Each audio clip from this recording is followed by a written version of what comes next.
ይህ የኢትዮጵያ አየር ኃይል ግሎባል ኔትወርክ ነው።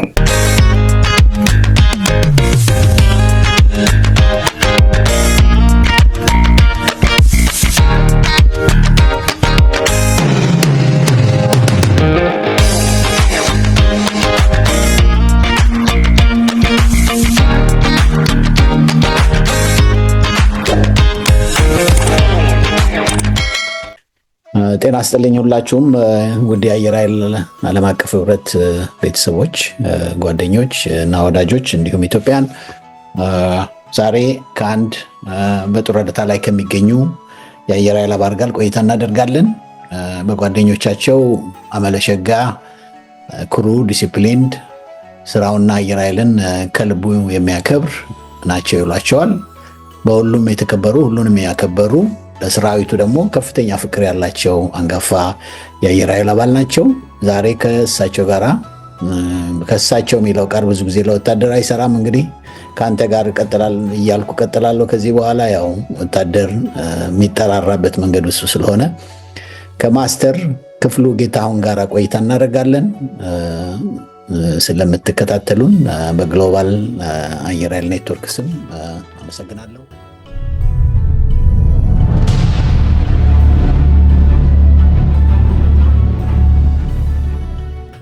ጤና ይስጥልኝ ማስተር፣ እንኳን ወደ ዛሬ ቃለ ምልልስ በሰላም መጣ።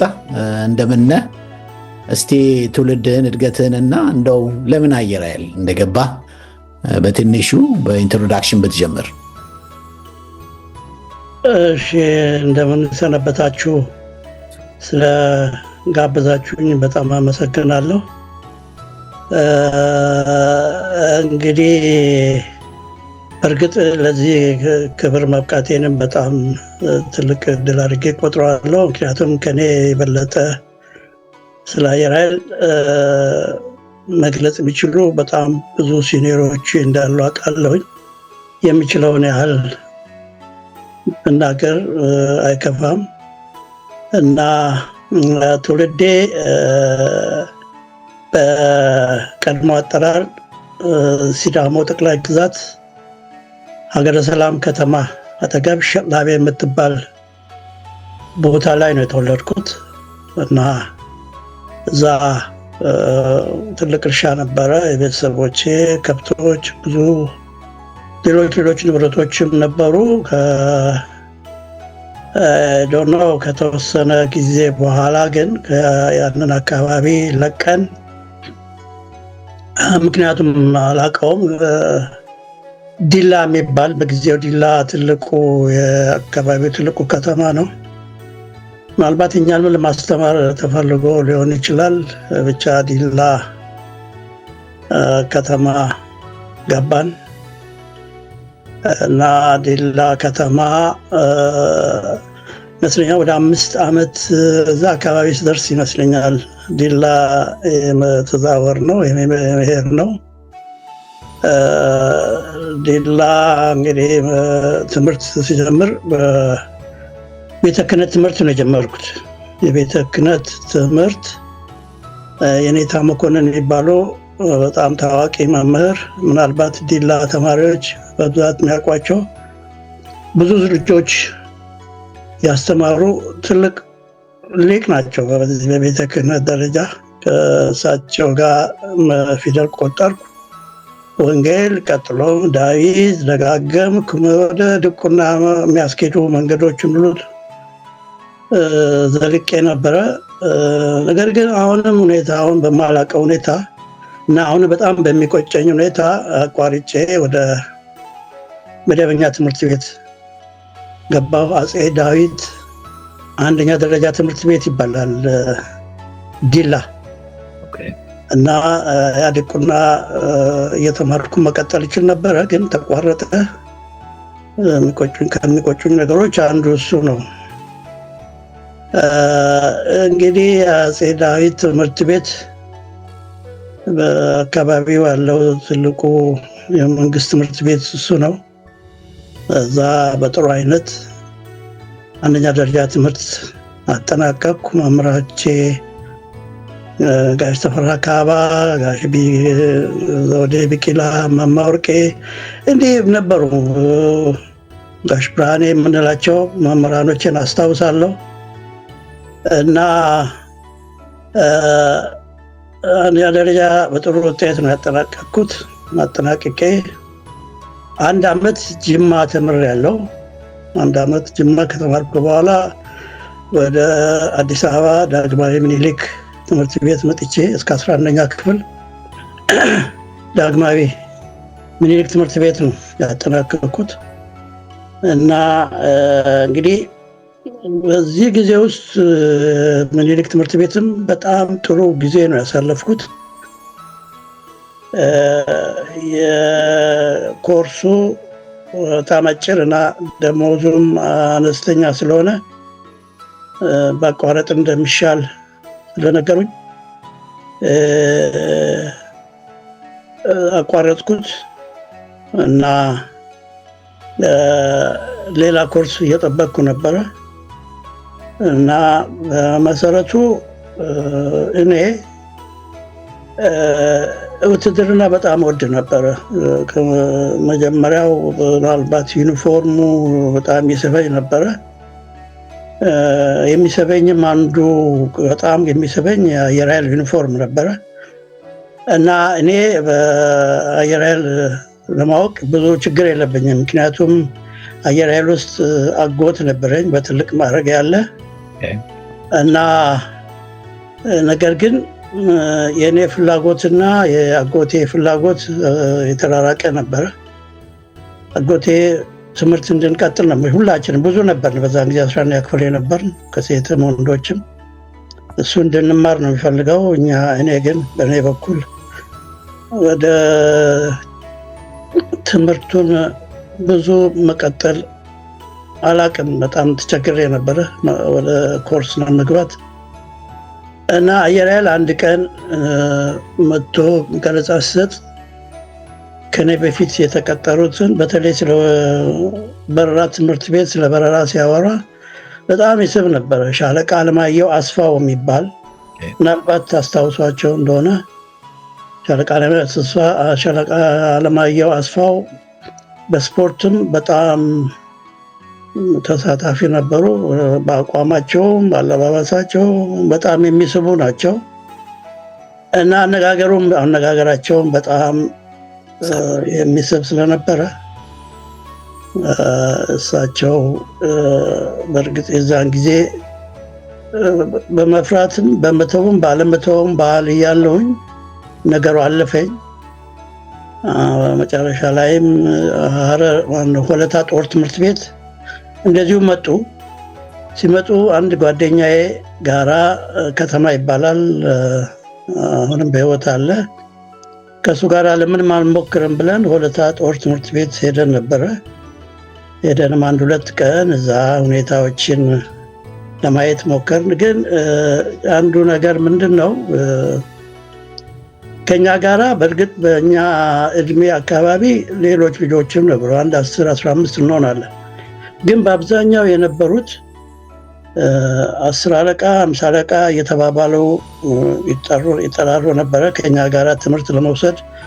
አንዳንዶቹም ሽበት ጣልጣል ያደረገባቸውም ሰዎች ነበሩ። ከነሱ ጋራ መዋሉ በጣም ይከብዳል እና በዚህ ምክንያት እነሱም ኮርሱ ተወሰነ ጊዜ በኋላ ነው ነሐሴ ውስጥ ነው የሚሰጠው፣ ከፈለጋችሁ እዚሁ ቆዩና በኋላ መታችሁ ጆይን አድርጉ፣ አለበለዚያም ወደ ቤታችሁ ሂዱ የሚል እንትን ሰጡ። በዚህ መሀል እኔና ጓደኛዬ ወጣንና አዲስ አበባ ስንመጣ በአጋጣሚ አንድ ጓደኛችን ጋር ጎራ ስንል አየር ኃይል እየቀጠረ ነው፣ ተማሪዎች እየቀጠረ ነው ሲሉን ሌሎችም ንጉሴ አለማየሁ የሚባሉ ልጆች ተጠራርተን ብቻ ደብረ ዘይት ሄድን። ይህ ሁሉ ሲሆን እኔ ለቤተሰቤ የነገርኩት ያሳወቅኩት ነገር የለም። አየር ኃይል ግቢ ማስተር አስቻለው የሚባል ነበረ ቀጣሪ የነበረው። ማስተር አስቻለው በር ላይ ተቀበለን። እንክብካቤው በቸም በምልመላ ላይ ያለ ነገር ነው። በጥሩ እንክብካቤ ወሰደን፣ መኝታ ሰጠን፣ ምግብ ቤት ሄድን። ያ ዳቦ የሚጣፍጥ ዳቦ እሱም ቀማመስ ደስ ይላል። ይሄ በእውነት ግቢ ውስጥ ነፍስ ያለው ግቢ ነበረ። የምናየው ተማሪ ወዳ ወዲህ የሚለው በሰልፍ ነው። ምግብ ቤት ስንገባ ከረባቱ፣ የጫማው ንጽህና፣ ያለባበሱ፣ የወጥ ቤቶቹ ሁኔታ፣ የአሳላፊዎቹ ይህንን ሲታይ ለምን ከዚህ የበለጠ አይፋጠንም? ልክ እንደሌላው ለምን አንሆንም የሚል ጉጉቱ በጣም ጓግታ አሁን እዛ ያን ያህል ከቆየን በኋላ ወደ ጤና ምርመራ ተላክን። የዛን ጊዜ ጤና ምርመራ ባይዘቤ ፈተና ስንወስድ ግቢ ውስጥ ነው፣ አንድ ቦታ ነው ፈተና የተሰጠው። ፈተናው ቀላል ተብሎ የሚጠቀስ አይደለም። ጊዜ የነበረው ቀላል ተብሎ የሚጠቀስ አልነበረም። በእርግጠኛ ፍሬሽ ከትምህርት ቤት ስለመጣን ሂሳቡም እንግሊዝኛውም ጀነራል ኖሌጁም ብዙ ላይ ከብደን ይችላል። ግን አሁን ሳስበው ቀላል አልነበረም። በኋላ ራሴም በአንድ ወቅት ለምልመላ ተመድቤ በምሰራበት ጊዜ የነበረውን የፈተናና እኛ የተፈተነውን ሳየው ትንሽ ጠንከር ያለ ነበረ እና ጤና ምርመራ ሄድን። በጊዜው ጤና ምርመራ ማስተር ተረፈ፣ ማስተር ታደሰ፣ ማስተር ሉልሰገድ ማስታወሳቸው እና ምርመራ እዛ የጤና ምርመራ እንግዲህ የሰውነት ክፍላችን በጠቅላላ ነው። ምናልባት አንዳንዱ በፍጹም አይነኬ የሰውነት ክፍላችን ሁሉ ይፈተሽ ነበረ። ሁሉ ያስደነግጥ ነበረ። እንግዲህ የደነገጡም ልጆች ነበሩ። ዘመኑ መቼ ነው? በስንት ዓመተ ምህረት ነው? እንግዲህ በስንት ዓመተ ምህረት ነው አየር ኃይል የገባው? በፈረንጆች በተለይ ኦኬ፣ በጣም ይቅርታ፣ እኔ የገባሁት ጁላይ 1967 ነው። ጁላይ 1967 የ67 ኢንተሪ ነው ማለት ነው። እኔ የኢኤቲምቢ ቅጥር በ1967 ወይም በኢትዮጵያ 1959 ዓመተ ምህረት እና ምርመራ በጣም በሰፊው ነበር የሚደረገው። መጨረሻ ላይ አንድ መሳሪያ ውስጥም ገብተን የምንመረመረው ነገር ነበረ። እሱን ሁሉ ጨረስ። ከእኔ ትምህርት ቤት 6 ልጆች ነበር የመጣ ነው። በአጋጣሚ 11 ቢ እና ሲ ካልን 6 ነበር የመጣ ነው። ኔክስት ሞርኒንግ 3ቱ አልነበሩም፣ ፈተናውን ወደቁ። ሕክምናውን ፋይናሌ ሁሉ ነገር ተጠቃሎ ያ ዶክተር ዩጎዝላቪያ ዶክተር እሱ ጋር ቀርበን ሁሉን ነገር እሱም ካደረገልን በኋላ ደግሞ አንዱንም አስቀሩት። ስለዚህ 2 ነን የቀረው ነው። በጠቅላላው በዛን ጊዜ ከምኒልክ ትምህርት ቤት የመጣ ነው 11 ነበር። 12 ነው የቀረነው። በጣም ይገርም ነው። 2 ነው የቀረነው። በጣም ነው ፊልተር የሚደረገው። በጣም በተለይ ሜዲካል ኤክስትሪምሊ እና በጣም ይገርመኛል። እንዲህ አይነት ስክሪኒንግ በጣም ከፍተኛ ስክሪኒንግ ነው እና አሁን እንግዲህ ምርመራውን ጨረስ። አሁን በግድ እንግዲህ ነገሩ ወደ አየር ኃይል መቀጠሩ የማይቀር የሆነ ፀጉራችን እንድንስተካከል ተባለ። ፀጉር መስተካከል የመሰለኝ እኔ ዝም ብሎ እንደው የፒያሳ ቁርጥ መስለዋል። ኋላ እዛ ፀጉር ቄራ ይባላል ከ111ኛው በታች አንድ ቦታ አለ። እዛ ሄደን ስንምን በቃ ባዶ አደረገው ጭንቅላቴን፣ ባዶ በቃ ኮምፕሌት ባዶ ሆነ። ይሄ ነገር ምንድን ነው? ደነገጥን። ምንም እንግዲህ ያው አንዴ ገብተንበታል። ስለዚህ አሁን ለቤተሰብም ማሳወቅ አለብኝ። አስፈቅጄ ሄድኩና ለቤተሰብም ማሳወቅኩኝ። ምክንያቱም ኔክስት ሞርኒንግ መሄዳችን ነው ወደ አስመራ ነው የኛ ሪክሩቲንግ። ስለዚህ ለቤተሰብ ሄድኩና አስፈቀድኩኝ።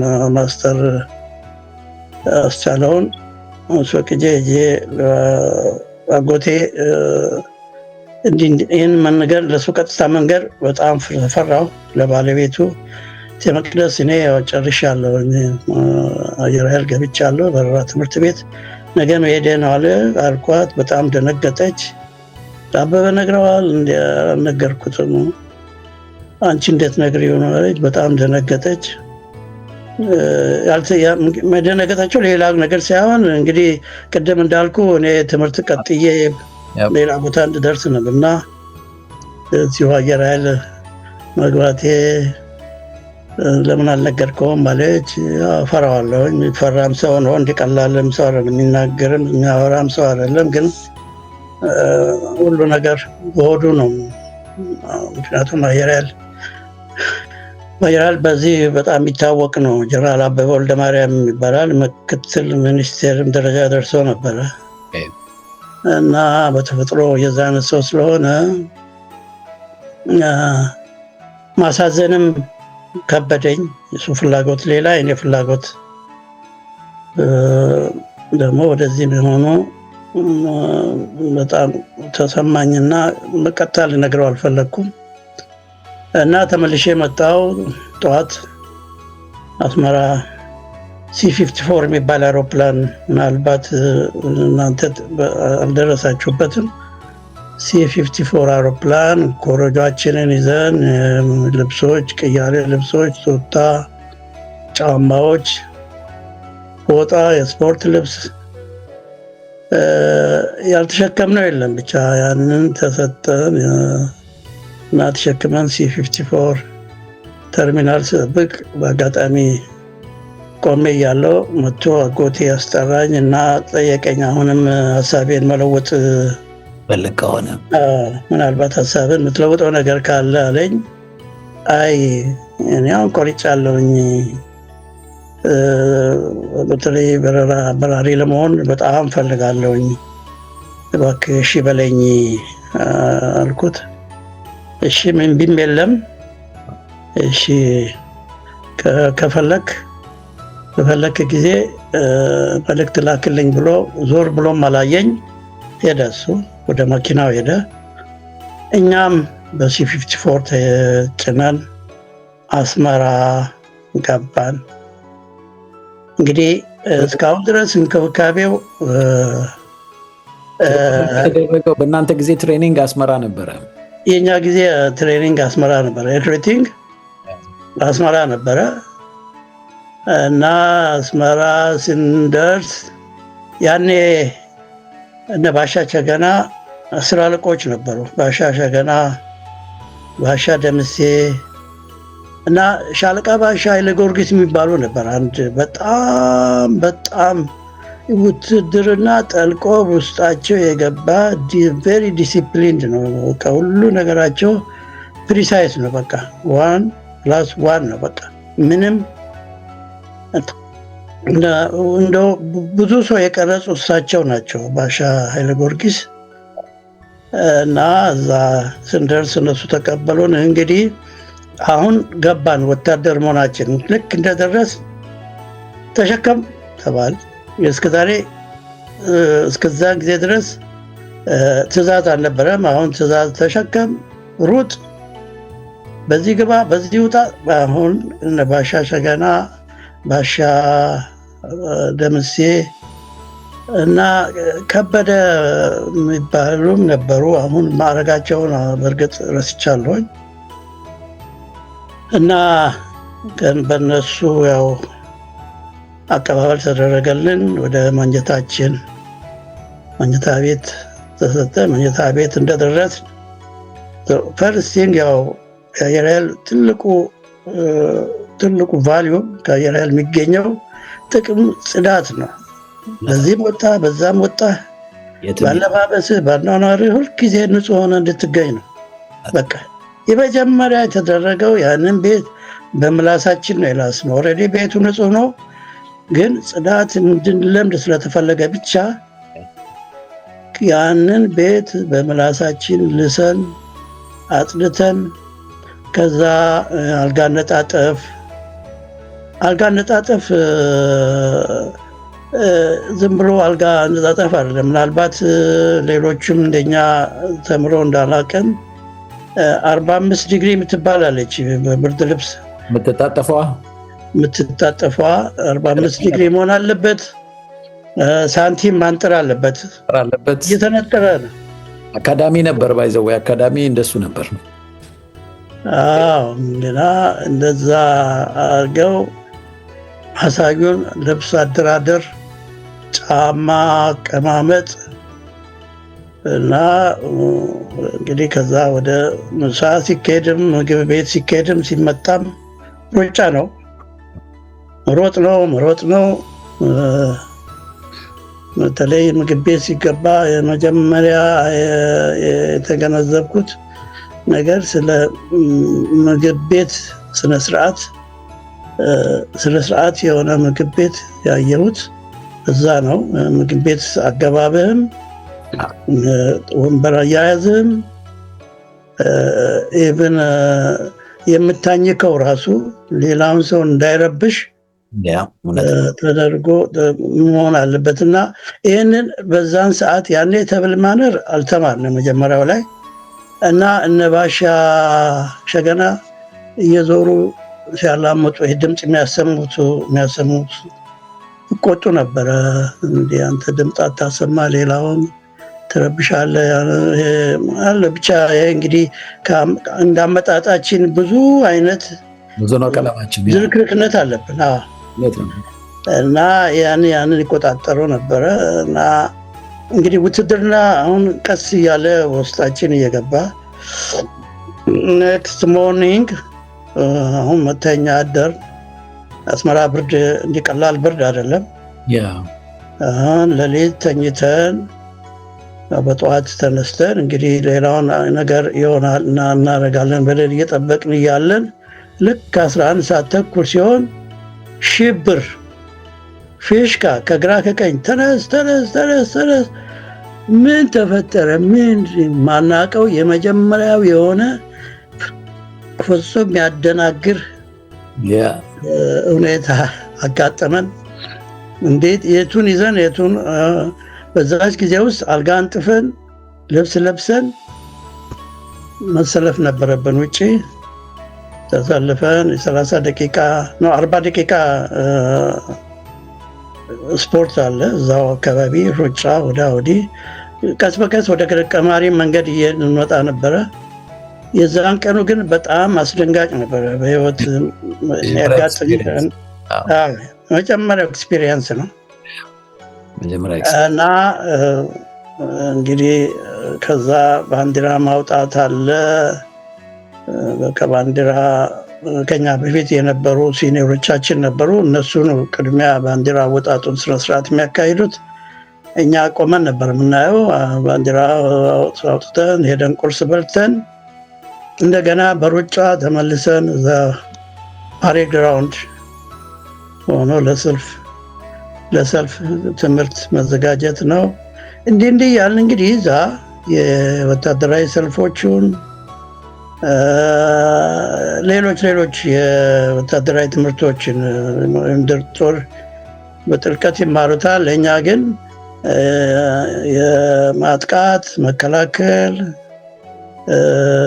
መመሳሰል፣ ተኩሱ፣ ሩት ማርቹ እስከ ደቀማሪ ድረስ በእግራችን እዛ ድረስ ሄደናል እና ዋና ምጽዋ ሄደን ይህን ሁሉ ጨረስ እና እንግዲህ አስመራ የሬክሩቲንግ ጊዜ አይ ቲንክ ኒሊ 4 ወር ገደማ ይሆናል የፈጀብን። ያንን ጨርሰን ምክንያቱም 4 ወር የቆየንበትም አንዱ ነገር ቅበላ እኛን ለመቀበል ዝግጅቱ ገና ነበር። ሀረር ሜዳ የሚያዘጋጁት ነገር ስለነበረ ወይ የሆነ ሾውም ስለነበረ በዛ ምክንያት እኛ 4 ወር ገደማ ነው አስመራ የቆየ ነው። ከዛ አሁንም በዛ በC54 ወደ ሀረር ሜዳ የሚሄዱት ሀረር ሜዳ፣ እኛ ድሬዳዋ ሄድን። ድሬዳዋ በረራ ትምህርት ቤት ድሬዳዋ ነበር የነበረው። ከኛ ጋራ ያኔ ኮርስ ላይ የአርማመንት ሾፕ፣ ሜትሮሎጂ እና ኤርክራፍት ቴክኒሽያኖች ናቸው የነበሩት። እና እኔ ከሁሉ ነገር በጣም እንደው እዚህ ጋር ሳልጠቅሰው ማለፍ የማልፈልገው ከዚህ ከተለያየ ቦታ የመጣነውን ያህል እንደው ይሄ አሁን የምናየው አይነት በልዩነት አይነት ነገር የምንመለከተው የምንገነዘበው ነገር አልነበረም። ጓደኝነቱ፣ መግባባቱ፣ መስማማቱ ምናልባት የችግሩም ሁኔታ ሊሆን ይችላል። በጣም አግባብቶን ያ ነው እንግዲህ የአየር ኃይልን ሚሽን በጣም ስሙዝ ያደረገው መግባባቱ፣ መስማማቱ፣ መተዋወቁ እና ይሄ በአየር ኃይል የሚሰራቸው አንዱ ትልቁ ነገር ነው። በጣም ሁልጊዜ የማስታውሰው ነገር ነው። ምናልባት አሁን የተፈጠሩትን አንዳንድ ነገሮች ሳስብ በጣም ይደንቀኛል። ኤኒዌይ ድሬዳዋ በረራ ትምህርት ቤት ደረስን። በረራ ትምህርት ቤት በጣም ከባድ ነው። ዲሲፕሊኑ እንዲህ ቀላል ዲሲፕሊን አይደለም። አንድ ሰው ፓይለት የሚሆነው እጅግ በጣም በሚገርም ሁኔታ ነው። ስንት ችግር ታይቶ ነው። የግል ችግሩም እንደገና የቡድን ችግሩን ሁሉ ተቋቁሞ ነው አንድ ፓይለት ለበረራ የሚበቃው። እና መምህሮቻችን ያን ጊዜ ሻለቃ ነበሩ። ኮሎኔል አጥላው የትምህርት ቤቱ አዛዥ ነበሩ። በጣም ቆፍጣና አዛዥ ነበሩ። በደንብ ነው የበረራ ስርዓቶችን በደንብ ነው መቆጣጠሩ። ተማሪውንም መምህራኖችንም በጥሩ አይነት ነበረ። እና በዛን ጊዜ ማስታወሳቸው ቴክኒሽያኖች በተለይ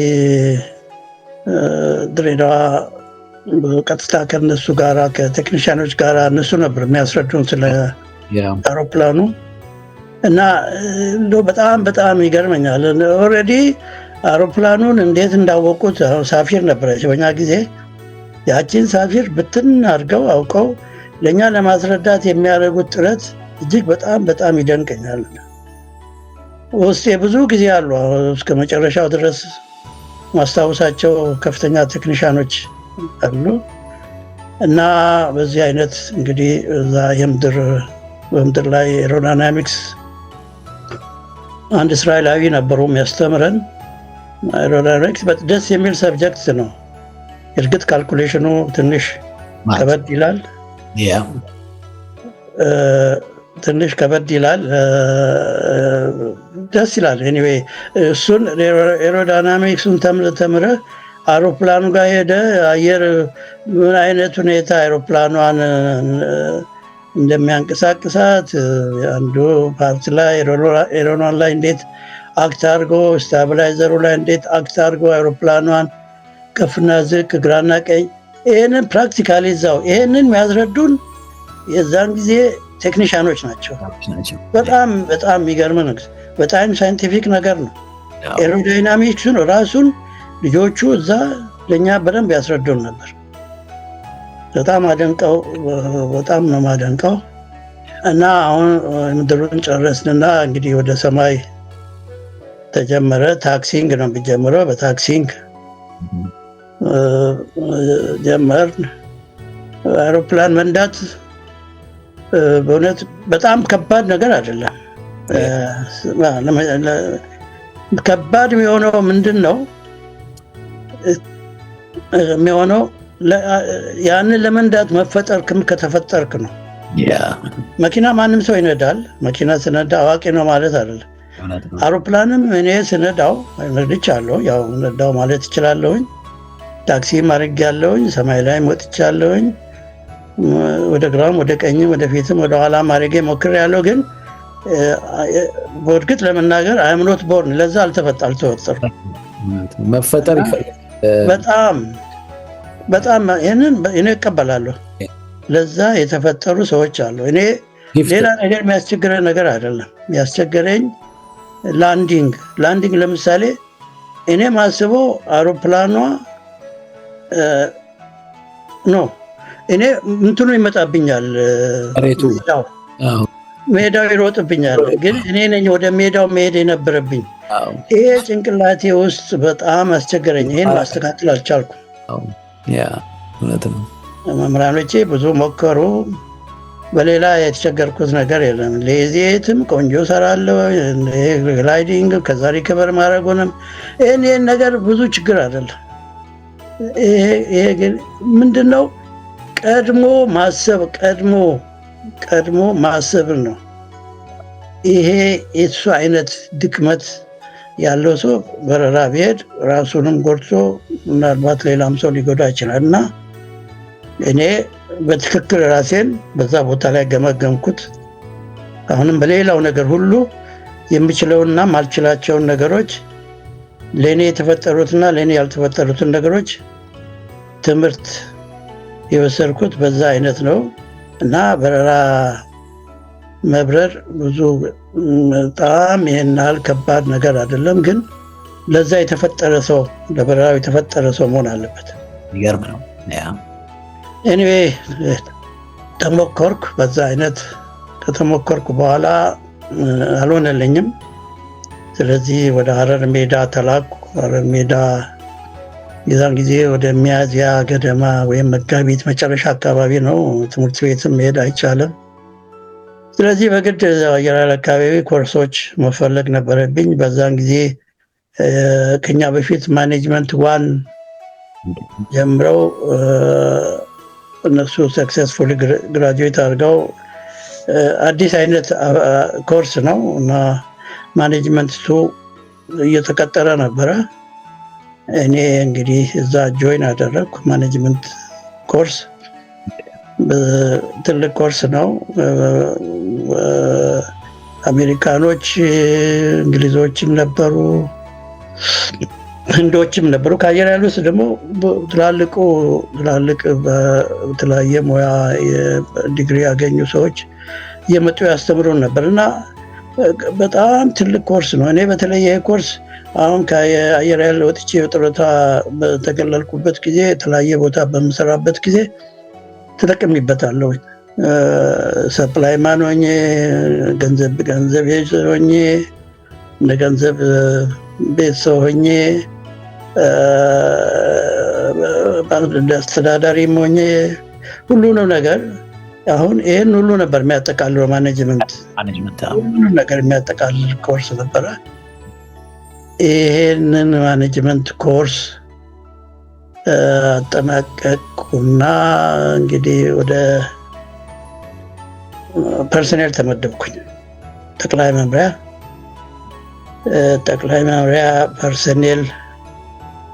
መምሪያ ፐርሰኔል። ስንት ዓመት ፈጀብህ የዚህ የማኔጅመንት ትምህርቱ እና በስንት ዓመተ ምህረት ነው የጨረሳችሁት? ማኔጅመንቱ ግሩፕ ምን ያህል ነበራችሁ? እንዲሁ እንደው በትውስታ የምታስታውሰው ከሆነ ግን አንድ እንደው ኢተሬት ማድረገው መጀመሪያ አበበ ወልደማርያም አዛዥ አልነበሩም? እንዲ አየር ኃይል አልነበሩም። እንደው ለእንትኑ በረራ ላይ በጣም ልብ ትክክለኛ ነገር ነው የገለጽከው። አንዳንድ ጊዜ መፈጠርን ይፈልጋል እና ያን ሲንክሮናይዝ ማድረግ አስቸጋሪ የሚሆንበት ጊዜ አለ። ጊፍት የማግኘት ጊፍትድ የመሆንም ትልቁ ነገር ሰክሰስ የሚመጣው ጊፍትድ ከመሆን ነው እንዳልከው። ያንንም መቀበልህ እንደው በእውነት በልጅነትም በጣም አሪቆ ሀሳቢ ነበርክ። ስንት ዓመተ ምህረት ላይ ነው ማኔጅመንት የገባኸው? የጨረስከው ስንት ዓመት ፈጀ ኮርሱ? ይኸውልህ እንግዲህ አሁን እድሜም አንዳንድ ነገር ፕሪሳይስ ለመሆን በጣም እቸገራለሁኝ። ኒሊ 2 ዓመት አልሞላም፣ 1 ዓመት ከምናምን ቆይተናል በማኔጅመንት ኮርሱ ላይ በመስለኛል 62 መጨረሻ ሳይሆን አይቀርም ፐርሰኔል የገባው ጠቅላይ መምሪያ ፐርሰኔል እና ሀሜ ፐርሰኔል የተመደብከው? ጠቅላይ መምሪያ ፐርሰኔል። በምንድን ነው የተመደብከው? አሁን እንግዲህ አየር ኃይል ፐርሰኔል በሰው አስተዳደር በየትኛው ብዙ ዘርፍ ያለው ይመስለኛል። ፐርሰኔል ስንል አየር ኃይል መልቲ ነው። የጥናትና ምርምር አለው፣ አስተዳደር አለው፣ ሌሎችም ያሉት ይመስለኛል። የት ክፍል ነው? የቅርብ አለቃ ማን ነበር? እስቲ እሱን ትንሽ እንግዲህ እንዴት ነው ፐርሰኔል በጠቅሉ መምሪያ ነው፣ አንድ መምሪያ ነው። በመምሪያው ስል የሲቪል ፐርሰኔል አለ፣ ሚሊተሪ ፐርሰኔል አለ። ከዛ በሚሊተሪ ፐርሰኔል ውስጥ ነው የተመደብኩት እኔ እና ሚሊተሪ ፐርሰኔል ደግሞ እዛ ውስጥ ደግሞ ልዩ ስራዎች አሉ። ለምሳሌ ዝውውር አለ፣ የፕሮሞሽን ጉዳይ አለ፣ ፐርፎርማንስ ጉዳይ አለ፣ የማህደር ክፍል አለ፣ ተርሚኔሽን ክፍል አለ እና እኔ ዶኩመንት ክፍል ነው፣ ማህደር ክፍል ነው የተመደብኩት። የተለያዩ ማህደሮች መቀበል፣ ፋይል ማድረግ፣ ማህደሮችን ማንቀሳቀስ እና ማህደሮችን መንከባከብ ነው እና ግን ለሁሉም አሁን ለምሳሌ ተርሚኔት ለሚያደርጉት ወይም ተርሚኔሽን እንግዲህ በጡረታ የሚወጣ አለ። አንዳንድ ጊዜ ተርሚኔት የሚያደርጉ በዛን ጊዜ ነበሩ። በተለያየ ሁኔታ የሚወጡትን የሚሰራ አንድ ወይም ሁለት ሰው ይኖራል። ፐርፎርማንሶች የሚቀበልና የሚልክ ደግሞ አንድ ሌላ ሰው ይኖራል። ሌላ ደግሞ ፔራም ዝውውር ፔራም የሚሰራ ኦርደር የሚሰራ ደግሞ ሌላ ሰው አለ። ይሄ እንግዲህ ሚሊተሪ ፐርሰኔል ውስጥ ነው። ሲቪሉ ደግሞ በራሱ ይኖረዋል። በጥቅል ግን አንድ ላይ ነው። አንድ ፔራምም ሲወጣ ኦርደርም ሲወጣ በጥቅል ነው፣ በፐርሰኔል ስር ነው የሚወጣው፣ በአንድ ፐርሰኔል ስር ነው የሚወጣው። በጊዜው አለቃዬ የነበሩት ዋናው አዛዥ ኮሎኔል በለጠ ረዴ ይባላሉ። ከዛ የማስተር ግፋወሰን ወልደ ዮሐንስ ሱፐርቫይዘር ነበረ፣ አሁን በህይወት የለም። ሻለቃ ጨምር ቤኛ ደግሞ የሚሊተሪ ፐርሰኔል በኋላ ኮሎኔል ሆነዋል። ኮሎኔል ጨምር ቤኛ የሚሊተሪ ፐርሰኔል አዛዥ ነበሩ። እንግዲህ እዛ ያን እየሰራው ያለው ጁኒየር እኔ ብቻ ነኝ ጁኒየር የነበርኩት። እንትን አስመራ የሆነ ቫካንት ይፈጠራል። የሆነ ችግር ተፈጥሮ በግድ ሰው ከዚህ ከሀረር ሜዳ መሄድ ስላለበት ወደ አስመራ ተላኩኝ። ሁለተኛው አየር ምድብ የዛን ጊዜ ትልቅ ምድብ ነው። ኤፍ-86 አውሮፕላን ቲ-28 ኤ ኤንድ ቢ ሁለቱም ኤም ቢም አለ እና ቴክኒሻኖች የዛን ጊዜ መጨረሻ ቢዚ የሚሆኑበት ምንም ጊዜ ብቻ ቴክኒሻኖች ቢዚ ናቸው። ፓይለት እና ቴክኒሻኖች ምንም ጊዜ ቢዚ ናቸው እና ቢዚ ምድብ ነበረ። በጣም ቢዚ ምድብ ነበረ። እንቅስቃሴው በጣም ትልቅ እንቅስቃሴ ነበረ። በዛ ላይ አስመራ የዛን ጊዜ ጸጥታው በጣም ቆንጆ ጸጥታ ነበረ። በጣም የምትዝናናበት ከተማ ነው አስመራ። በጣም ጥሩ ስራ የምትሰራበት ቦታ የሆነውን ያህል በጣም ትዝናናለ። ከተማው በጣም ጸጥ ያለ፣ ሌሊቱን በሙሉ ብትወጣ ብትወርድ ምንም ችግር የለም። አሜሪካ ቃኝ ስቴሽኖች እና አየር ኃይል ነበር ከተማውን ከሚያደምቁት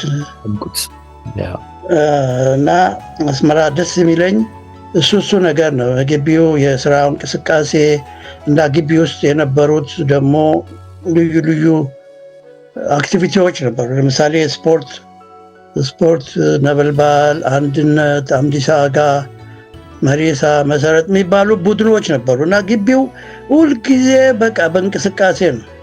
ቤት ያለ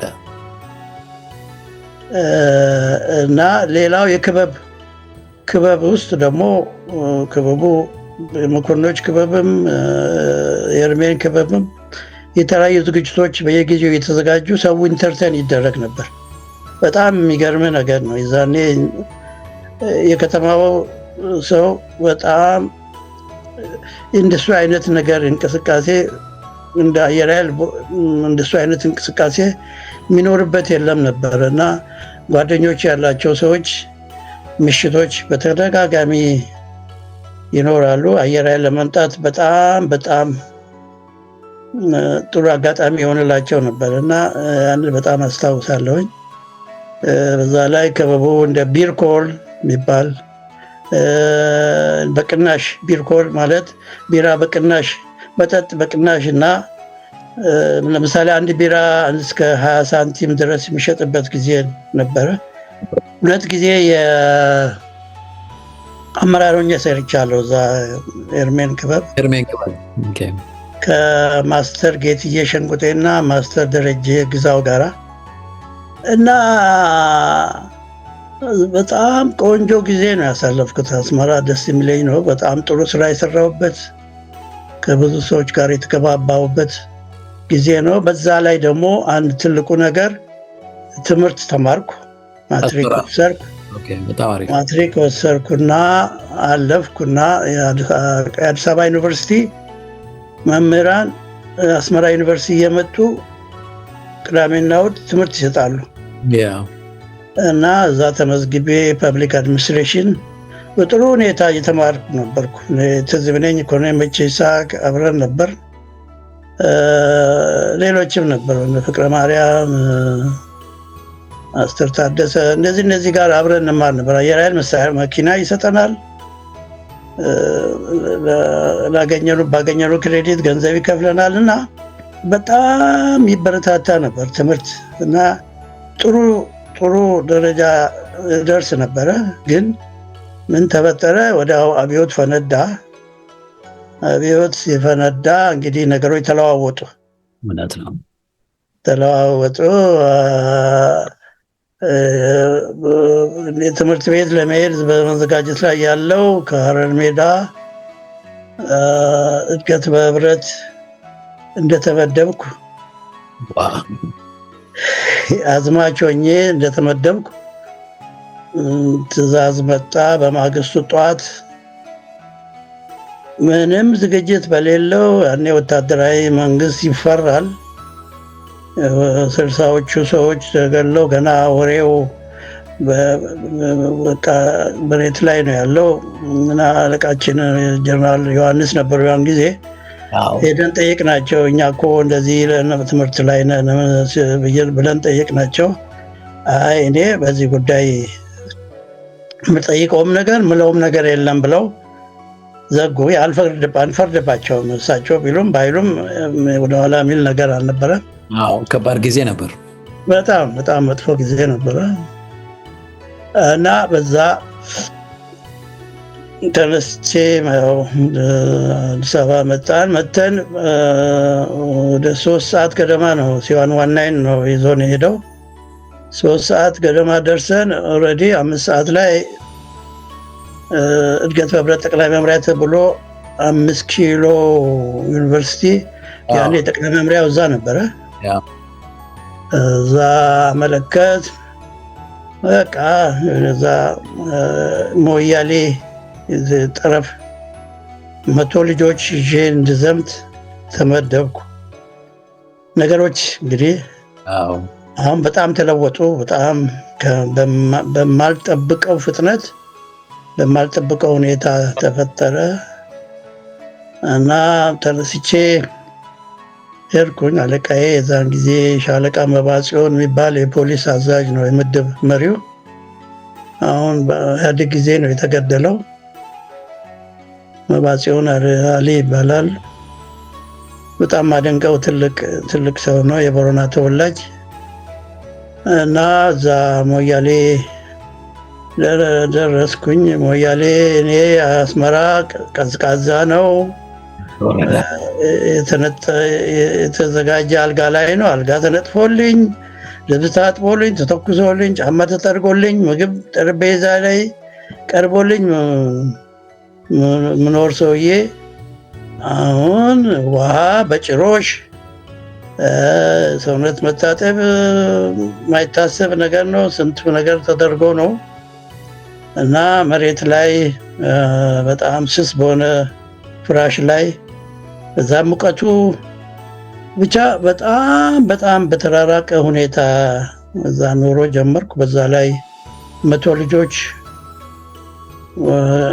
ኦልሞስት ግማሽ ያሉ ሴቶች ናቸው፣ ሌሎቹ ወንዶች ናቸው ተመደቡ። እነሱንም ማብላት ማጠጣት አስበው እዛ የመጡት ከደጋ ቦታ እዛ ደጋ ቦታ መጥተው እነሱን እዛ ቦታ ላይ ማስተናገድ በፍጹም ማይመች ነገር ነው። ልጆች ናቸው፣ ህፃናት እዛን ጊዜ 16፣ 15፣ 17 ዓመት የሚሆኑ ልጆች ናቸው። ከትምህርት ቤት ነው የመጡት አብዛኞቹ።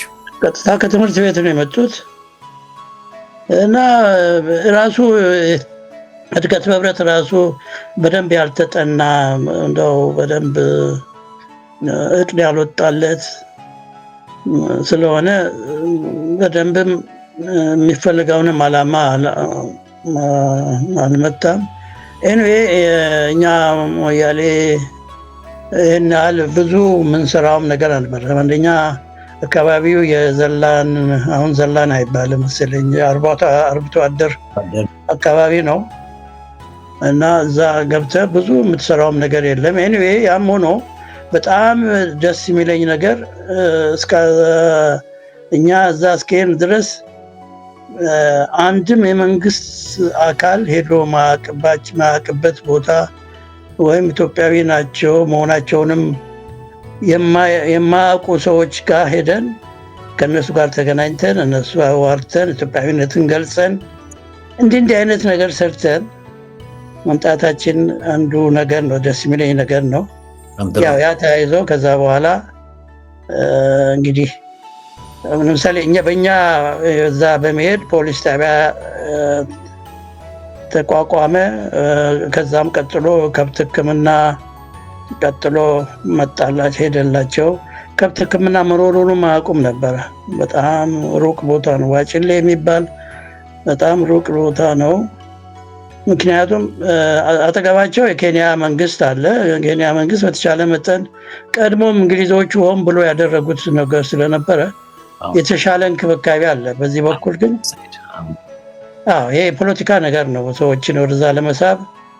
ግን እነዚህ በቃ ኢትዮጵያዊነታቸውን አጠንክረው ከድንበሯ ሳያልፉ ግን ያለ ምንም ነገር የሚያገኙት ነገር አልነበረም ከኢትዮጵያ። እኔ ያችን ያህል እንኳን አንዳንድ ነገር አስተማርናቸው፣ ስለ ጤንነትም ስለ ትምህርትም እንዲሁ አንዳንድ ነገር ናቸው። የረባም ነገር አይደለም፣ በዛም ብዙ የምንለውጠውም ነገር አልነበረም። ኤኒዌይ ያን ያህል ቆይተን ያው እድገት በህብረት አንድ ሌላ በጣም ደስ የሚለኝ ሰራው ምለው ነገር ምንም ጊዜ የማስታውሰው ነገር እዛ አካባቢ አንድ ገብራ የሚባሉ ብሔሮች አሉ። በጣም ከብት አርቢዎች በጣም የሆነላቸው ከብት ማርባት እና ግመል ብዙ ከብቶች አላቸው እና እነሱ ከግራ ከቀኝ ይዋከባሉ። በጣም ትንሽም ስለሆኑ አካባቢው አልተመቻቸውም። መንግስትም ብዙ ሊረዳቸው አልቻለም። ስለዚህ ምን አደረጉ? በዚህ በኩል ደግሞ የኬንያ መንግስት ከብት ብዙ ስላላቸው ወደዛ ወደ ኬንያ እንዲሄዱ ውስጥ ቅስቀሳ አለ። ይህንን ሰማን ብቻ እንዲህ አይነት ነገር ኦልሬዲ እንቅስቃሴ ላይ እንዳሉ መንገድ ላይ እንዳሉ አወቅ። ዘማቾች አስተባብረን በተለይ የተወሰኑ እዛ ከተማ ውስጥ ደህና አስተሳሰብ አመለካከት ያላቸው የቦረና ልጆችም ሌሎቹንም አስተባብረን ዋና መሪዎቻቸውን እነሱ በመሪ በጣም ያምናሉ። በጣም የቦረና ገሪ በጣም የሚገርምህ ነገር ቫሊዩ ውስጣቸውን ገብተህ ስታየው ትደነቃለህ፣ ምን አይነት ህዝቦች እንደሆኑ። እንደው ምንም ያልታወቅላቸው ሰዎች ናቸው።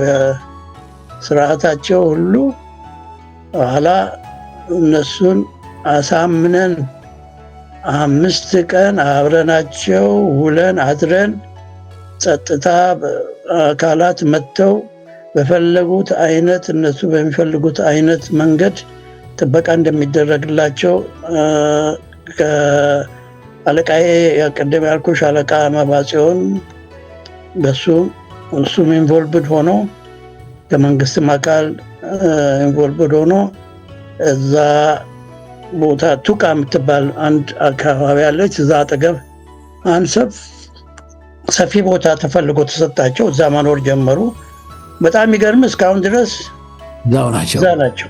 ይሄ ለእኔ ትልቅ ነገር ነው እና ለዚህ ቆንጆ ደብዳቤ ተጽፎልኝ ነበረ ከሁለት ቦታ ከቦረና አውራጃ አስተዳደር እንደገና ከክፍለ ሀገሩም ከወረዳውም ተጽፎልኝ ነበረ እና ይሄ በጣም ደስ የሚለኝ ነገር ነው። ከዛ ከነበሩት አንዱ ልጅ በአንድ ወቅት አስታውሶኝ ዩኒቨርሲቲ መጥቶ ዩኒቨርሲቲ ሲማር አግኝቶኝ እንዴት እንዳስታውሰኝም አላውቅም እና ያሉበትን ሁኔታ በጣም ከዛ በኋላ መሄድ አልተመቸኝም። በጥሩ ሁኔታ ላይ እዛ እየኖሩ እንዳሉ ነግሮኛል እና ይሄ አንድ በጣም ማስታውሰው ነገር ነው። በተረፈ ምንም አልሰራንም ማለት አይቻልም።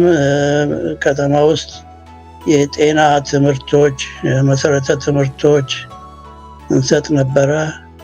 አንዳንድ አገልግሎቶችን አድርገናል። ገበያ ቦታዎች፣ ኤሌክትሪክ ገበያ ከተማ ውስጥ እንዲገባ አድርገናል እና እንዲህ አይነት ነገር ሰርተን ኤኒዌይ የእድገት በህብረት ጨረስኩኝ። ጨርሼ አሁን በአጋጣሚ ቤተ መንግስት እንድመደብ ተወስኖ ነበረ። በህብረቱ በኋላ ቀጥታ እዛ ትእዛዙም የመጣው ከአየር ኃይል በኩል አይደለም። በጀነራል በድሉ ዱኪ የሚባሉ ነበር የእድገት በህብረት ኃላፊ። ቀጥታ እዛ እንደምን ተመደብኩም አላቅም። እኔ ያ ተነግሮኝ ወደ ጠቅላይ መምሪያ ስመጣ ጠቅላይ መምሪያ ምንም አላቅም እኛ አናቅም አሉ። በተደጋጋሚ ይጠየቅ ነበረ እና እኔም አልገፋውበትም። ለነገሩ እድገት እዛ ወደ አየር ኃይል መመለሱን እንጂ ቤተመንግስት መመለሱን ብዙም አልፈለግኩትም ነበረ ወይ አላቅም። ብቻ ሁኔታውን በደንብ አልሄድኩበትም እና ከዛም መጥቼ አንደኛው አየር ምድብ ፐርሰኔል ነው የተመደብኩት። ሀረር ሜዳ ተመለስክ። እዛው የድሮ ክፍል ማለት ነው። ሀረር ሜዳ እዛ ተመደብ። ያው መደበኛ የአየር ኃይል አገልግሎት መስጠት ተጀመረ። እንግዲህ ፐርሰኔል ሲባል በህዝቡ ውስጥ ያለው አስተሳሰብ ባይዘዌ አየር ኃይል ከላይ እስከታች ትንሹም ሆነ ትልቅ ነገር በማኑዋል በሬጉሌሽን ነው የሚፈጸመው። አንድም ነገር ከዛ ውጭ የሚሰራ ነገር የለም። የምታደርገው ነገር፣ የምትጠይቀው ነገር፣ የምትጠየቅበትም ነገር፣ የምትጠይቀውም ነገር ሁሉ በህግና በህግ ብቻ ነው። ማኑዋል አለው ለሁሉም ነገር፣ ሁሉ ነገር አለው። ስለዚህ አንዳንድ ከማኑዋል ከህግ ውጭ ከሚጠየቁ ነገሮች ውጭ ካልሆነ በስተቀር አየር ኃይል ነው ፐርሰኔል ስራዎችን የሚሰራው በማኑዋል ነው፣ በህግ ነው የሚሰራው። ሬጉሌሽኖች አሉ። ለምሳሌ ዝውውር አንድ ሰው ማዛወር የሚቻለው መቆይታው ጊዜ ያንን ሲፈጽም ወይም አዲስም ተማሪ ከሆኑ በሚኖረው ባለው ቫካንት ነው እንጂ እንደፈለገ ታንስቶ ማንም አለቃ ማንም ፐርሰኔል ኃላፊ ሰው መደብ አይችልም። እና የአየር ኃይል የራሱ የማንፓወር ክፍል አለ። ለእያንዳንዱ ቦታ ለእያንዳንዱ ክፍል ምን ያህል ሰው በምን ማዕረግ እንደሚፈለግ ተሰርቶ የተቀመጠ አለ። ለዛ የሚያስፈልገው የሰው ኃይል ማሟላት የሚችልበት ሁኔታ ነው ለማሟላት የሚሞከረው። ይሄ እንግዲህ ቅድሚያ ክፍሉ ስራ ከመሰጠቱ ወይም ለስራ የዛ የስራ ክፍል ድርሻ ከታወቀ በኋላ በምን መመራት እንዳለበት ስንት ቴክኒሽያን ስንት ማስተር ቴክኒሽያን ተብሎ ዲፋይንድ የሆነ ቡክ አለው ማለት ነው። አየር ኃይል በጣም እያንዳንዱ ክፍል የራሱ ስራ መመሪያ አለው፣ ምን መስራት እንዳለበት። ለዛ ስራ በምን ስፔሻሊቲ በምን ማዕረግ ምን አይነት ሰው እንደሚያስፈልግ ተጠንቶ የተቀመጠ ነው። ያንን ማሟላት ነው። ያንን በተቻለ መጠን እንግዲህ የተሟላ ላይሆን ይችላል፣ ያስቸግራል ለማሟላትም እና ያንን ማሟላት ነው። እንግዲህ ያን ለማሟላት ደግሞ አስቸጋሪ ነው። በጣም አስቸጋሪ የሚሆንበት ጊዜ አለ እና ይሄ የማኑዋል እና ሬጉሌሽኖች በአየር ኃይል ውስጥ በጣም የሚገርም ነው። እንዴት አድርገው እንደሰሩት እንዴት አድርገው እንዳዘጋጁት አሁን እንግዲህ በሂደት ረሳዋቸው አንዳንዶቹ ማኑዋሎች። ለምሳሌ ስለ ምግብና መኖሪያ ብል ምናልባት ምግብና መኖሪያ ብል እንዴት መጠየቅ እንዳለብህ፣ ዝውውር እንዴት መጠየቅ እንዳለብህ ራሱ ሬጉሌሽን፣ በዚህ ሬጉሌሽን በዚህ መሰረት ይሄ ፈቀደልኝ ነው የምጠይቀው። በፎርም ነው አየር ኃይል የሚጠቀመው፣ ደብዳቤ አይደለም፣ ፎርማቶች ነው።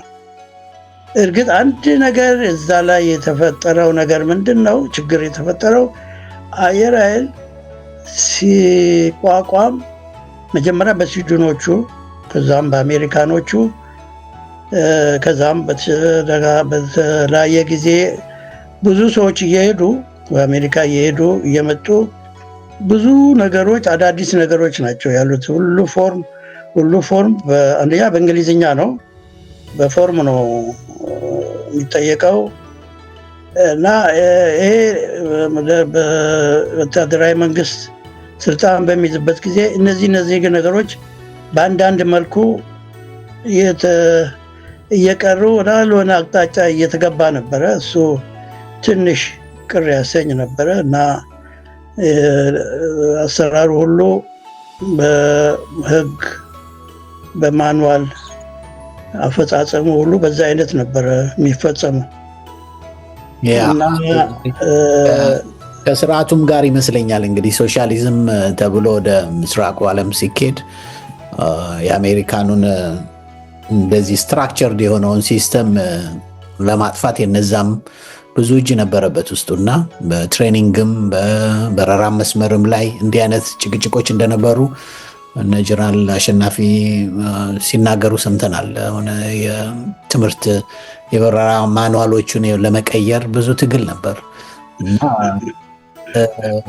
ያ አይ ቲንክ ከስርዓቱ ለውጥ ጋራ የመጣ ነገር ይመስለኛል። እንደው ግን እነዚህም ፎርሞች ሰራተኛው ያውቃል ማለት ነው። መጀመሪያም ምን ማድረግ እንዳለበት ለምሳሌ አንድ ሰው እንበልና አስመራ ተመደበ ለ4 ዓመት ይመስለኛል ብዙ ጊዜ ሲመደቡ ጓደኞች የማያቸው እና ጊዜያቸውን ጠብቀው የሚመጡት ፔርሶኔል ነው። ይሄን ነገር ሁሉ ተከታትሎ ምደባውን መቼ እንደሚጨርስ የት እንደሚሄድ እነዚህ ሁሉ ሴታፖች የሚሰሩት በፔርሶኔል ነው ማለት ነው። አዎ ሌላም እድል የለማ፣ ሌላም አሰራር የለማ። ምክንያቱም አንደኛ አንድ ሰው አንድ ቦታ ሲመደብ ስራው መኖር አለበት፣ ክፍሉን መጠየቅ አለበት። ያ ቦታ ሰውየው መጥቶ ብቻ መቀመጥ የለበትም። ስራ መኖር አለበት፣ ስራው እዛ ቦታ መኖር አለበት እና ሁለተኛ አንድ ሰው 4 ዓመት አንድ ምድብ ከሰራ በኋላ መብቱ ነው መቀየር መብቱ ነው እና ያንን ሰውዬ ለመቀየር ፐርሰኔል የራሱን ዝግጅት ያደርጋል። ተመጣጣኝ ሙያ እዛ ያ ሰውዬ የሚለቀው ቦታ ላይ ሌላ ሰው ለመመደብ ተመጣጣኝ ሙያ ተፈልጎ ያ ሰውዬ ያንን ቦታ ወደሚፈልገው ቦታ ለመቀየር ወደሚፈልገው ቦታ እንዲቀየር ይደረጋል። ተመጣጣኝ ሙያ ነው የሚቀየረው በተቻለ መጠን። ግን አንዳንዴ ችግር ይኖራል። ይህንንም አስተካክሎ ለማድረግ በጣም ይቸግራል። እንግዲህ አንዳንዴ ክፍሎችም እዚህ ውስጥ ኢንቮልቭድ የሚሆኑበት ጊዜ አለ እና ክፍሎችም ሀሳብ ይጠየቃል። ግን በተቻለ መጠን ተመጣጣኝ ሙያ ያለው ሰው እንዲቀየር ነው የሚደረገው። ቅድም ያልከው የዚህ ማነው ርዕዮተ ዓለም ለውጥ ወታደራዊ መንግስት ስልጣን ሲይዝ በጣም በሚገርም ነገር ነው። እኔ ያን ጊዜ ገና በህብረተሰባዊነት ታውጆ ነው ወደ እድገት በህብረት የሄድኩት እና አየር ኃይል ውስጥ የሚደረጉትን ነገሮች አናቅም ነበር። አሁን ከርቀቱም አንጻር ብዙ ነገሮች አላቅም ነበረ እና ከአንድ ዓመት በኋላ ነው ግቢ ስገባ በጣም ናዘንኩበት ነገር ግቢው አረንጓዴ በአረንጓዴ ነው። ልብሱ ተለውጦ አረንጓዴ ሆኗል። በጣም ማዝንበት ነገር ነው። ምንም ምክንያት በሌለው ነው። አሁን እዚህ ሀገርም ኤርፎርስ እኔ አሁን አሜሪካን ሀገር ብዙ ኤርፎርሶች አየሁ። ኤርፎርስ ጣቢያዎች አየሁ። የሚለብሱት ወታደራዊ ልብስ ካኪ ነው። የአየር ኃይል ዩኒፎርሙ ካኪ ነው። በቃ ሌላ አይደለም። ምንም ትርጉምም የለውም፣ ምክንያትም የለውም። ያንን ኬፕ ተለውጦ አረንጓዴ ለበሱ ተብሎ ይሄ በጣም የሚያሳዝን ነው። ለምን እንደሆነም አላውቅም። በዚህ በኩል ብዙም የተካሄደበት አልመሰለኝም። ለምን የአየር ኃይል ልብስ በኋላ ላይ ካኪ ነበር። እኛ ስንገባ ካኪ ሆኖ ነበር።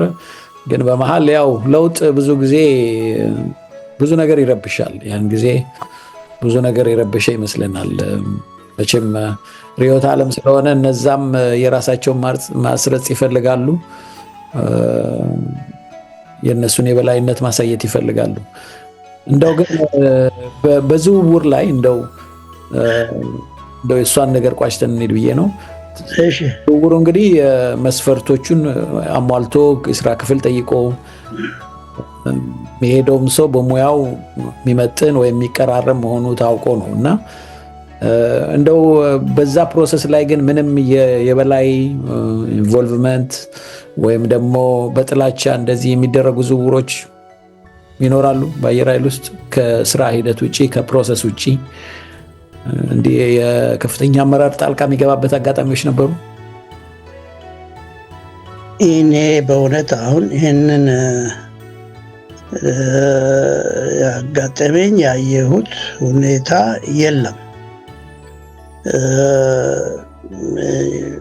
ይኖራል ብዬም የምገምርበት ሁኔታም ያለ አይመስለኝም። እርግጥ ምንድን ነው አንዳንድ ብቻም ሁሉም ሰው ንጹህ ነው ማለት አይቻልም። አንዳንድ ሰዎች የዲሲፕሊን ችግር ያለባቸው ሰዎች ሊኖሩ ይችላሉ። የዲሲፕሊን ችግር ካለ አንድ ቦታ ካልተመቸ ሌላ ቦታ መሞከር ያለ ነገር ነው። ሙከራ ይደረጋል። ከአንድ ቦታ ተነስቶ ወደ ያ ጥላቻ አይደለም። ሰውየውን ለማረቅም ሊሆን ይችላል። ሰውየውን ለማረቅ ተብሎ ማለት ነው። ሰውየው በስራ ቦታውንም ለማስተካከል ተብሎ ይሆናል አንደኛ እንጂ እኔ በአዛዥም ደረጃ ቢሆን አሁን ቅድም አንተ በጠየቀኝ አይነት አንድን ሰው ለመጉዳት ተብሎ ሲደረግ አላየሁም። ላድርግም ቢል የሚጋለጥ ነው፣ ፊት ለፊት የሚታይ ነገር ስለሆነ አይ ዶንት ነው አልገባኝም። በእንደዚህ አይነት ነገር ይደረጋል ብዬ አልገምትም፣ አላየሁኝም። በጣም ጥሩ። እንዲሁ ብዙ ጊዜ አሁን በሲቪል ፐርሶኔሎች በሲቪል ዓለም በሰራንባቸው መስሪያ ቤቶች እኔም በሰራሁባቸው ቦታዎች ላይ የሚገርም ነው። ፐርሶኔል በጣም በእነዚህ ነገሮች ይታማል። በጣም ፓወርፉል ነው። እኔ ቴሌኮሙኒኬሽን ሰራ ነበር። ብዙ ችግር ነበር። ሰዎችን ውጭ መድበን ወደ መሀል የሚመለሱበት ጊዜ ሲኖር ብዙ ጊዜ ለመመለስ ስቃይ ነበረባቸው እና የፐርሶኔል ያንን ቃል አያከብርም። ዝውውሩ በመተዋወቅ የሚሆንበት ጊዜ ነበር። እንግዲህ ማኗል እያለ ማለት ነው፣ ቡክ እያለ አንዳንዴ ኃላፊዎች አላግባብ ብዙ ነገር ይሰሩ ነበር እና የአየር ኃይልን ዲሲፕሊን ሰው እንዲያውቀው ብዬ ነው።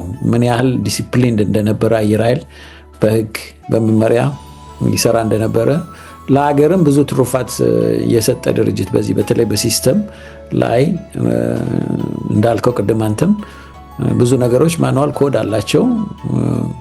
በዛ መሰረት ብቻ ይሰራ እንደነበረ ሰው እንዲያውቀው ነው። እናንተም ብዙ የደከማችሁት እንግዲህ አገር ነው የመሰረታችሁት። እድገት በህብረት ብትሄድ አየር ኃይልን ወክለ አገር ነው አቅንተ የመጣኸው። ከዛም ወጥታችሁ በሲቪል መስሪያ ቤቶች ውስጥ በብዙ ቦታ ብዙ ሰዎች በአንተም ማዕረግ ደረጃ የአንተም ሲኒየሮች ከአንተም በኋላ ብዙዎቹ በተለያየ የአገሪቷ ተቋማት ውስጥ ሰርተዋል። ሀገር ነው ያጸኑትና እንደው ሲስተም እንደነበረ ሰው እንዲረዳ ስለፈለግኩ ነው እዛች ጋር እንደው ግልጽ አድርገን መሄዱን የፈለግኩት። ምልመላንም በተመለከተ በፐርሶኔል ስር ነበር የሚደረገው ይባላል። አሁን ትምህርት ምድብ ራሱን የቻለ አንድ ክፍል ነው፣ ግን ፐርሶኔል ነበር የበላይ። ምልመላ በ101ኛው ስር ነበር የነበረው። 101ኛው ስር ነው፣ ግን ያው ፐርሶኔል ነው። ምን ያህል ተማሪ ወይም ምን ያህል በራሪ ቁጥሩን ገምቶ የሚሰጠው እሱ ነው፣ ፐርሶኔል ነው። እንግዲህ ምንድነው የሚሆነው? እቅድ አለ። ለምሳሌ የእቅድ ክፍል አለ፣ አየር ኃይል መስፋት አለ፣ መጥበብ አለ እና እያንዳንዱ ክፍል በዚህ ጊዜ ይህን ያህል ሰው ያስፈልገዋል፣ በዚህ ማድረግ በዚህ አይነት ሙያ ተብሎ እቅድ ይወጣል፣ ማንፓወር ይሰራል፣ ባጀት ይያዛል። ከዛ በኋላ እንግዲህ በዚህ ዓመተ ምህረት ይህን ያህል ሰው በዚህ ሙያ እንቀጥራለን የሚል ውሳኔ ይወሰናል። በዛው በሚፈለገው ሙያ ቅጥር እንዲፈጸም በተያዘ ባጀት ነው። መጀመሪያ ባጀቱ መኖር አለበት፣ ወይም በልጆቹ ከትምህርት ቤት ሲወጡ የሚሰራው ስራም የተዘጋጀ መሆን አለበት። ስለዚህ ምልመላ በ101ኛው ስር ነበር የነበረው። 101ኛው ትምህርት ምድብ ለምልመላ ክፍሉ ለ101ኛው በዚህ ሙያ እንዲህ አይነት ሰዎች ይቀጠሩ የሚል ከጠቅላይ መምሪያ ይተላለፋል። 101ኛው መልማዮችን ይልካል በየትምህርት ቤቱ እና በዛ በተጠየቁት ሙያዎች ያው ምልመላ ይፈጸማል። ይሄ ነው አፈጻጸሙ። ፐርሰኔል የሚቀበለው ከትምህርት ጨርሰው ሲወጡ ያኔ ፐርሰኔል ይቀበልና በተጠየቀው መጠን ሰዎችን ይመድባል። በየክፍሉ እንደ ስራው ሁኔታ እንደሚፈለገው ሙያ አይነት ሰዎችን በየክፍሉ ይመድባል። መጀመሪያ ጥያቄ ቀርቦ ጥያቄው ባለበት ሁኔታ ላይ ልጆቹ ይመደባሉ። በዚህ አይነት ነው አፈጻጸሙ ሚሆን የነበረው ማለት ነው። እኔ ትንሽ እንትን አድርጌ የነበረው ፐርሶኔል ትምህርት ምድቡ ያው አዘኢንድም ፐርሶኔል ይመደባል፣ ግን መጀመሪያም ላይ እቅዱን ሲስተማቲክ ነው። እቅዱ ወጥቶ ምን ያህል ሰው በዚህ ዓመት ምን ያህል ሰው ለዚህ የሚሆን በጀት አለን ተብሎ ሰው ይመለመላል፣ ይቀጠራል፣ ይገባል። አንዱ እንደው ሁል ጊዜ አእምሮዬ ውስጥ የሚመላለሰው አንተም ቅድም ብለሃል፣ ለምሳሌ እንደነ ሻለቃ አለማየሁ አይነት በቁመናቸው የሚያማልሉ በእኛ ጊዜ ደግሞ ማስተር እንዳለ ብዙዎቹ የኔ ዘመን ልጆች አንድረሳው እንዲህ አይነት ሰዎች ወደፊት የሚወጡበት መንገድ ራሱ ለትምህርት ምድብ ሰው መመደብ መስፈርቱ ምን ነበር?